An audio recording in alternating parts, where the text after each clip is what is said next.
I am utilizing the Bit Integrations plugin to establish a connection between these two platforms. Let's go to Bit Integration Dashboard. Click Create Integration. Search and select WPForms for the trigger. Select a form, then click Next. Search and select an action. Lemlist.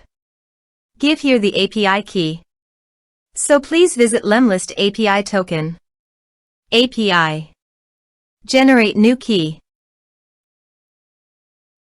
Copy the API token and paste it here.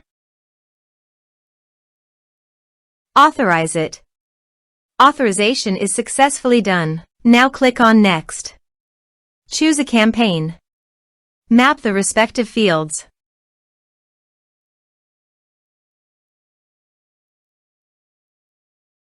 Under the action, you can update Lemlist by checking the box. Here are advanced features in conditional logic.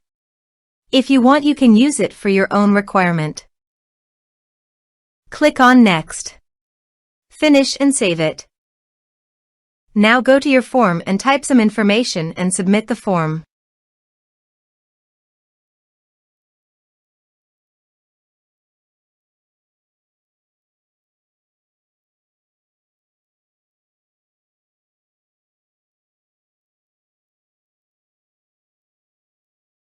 The form is successfully submitted. Now go to the Lemlist site. Bit Integration. And you can see the data came successfully in the Lemlist. Thanks for watching.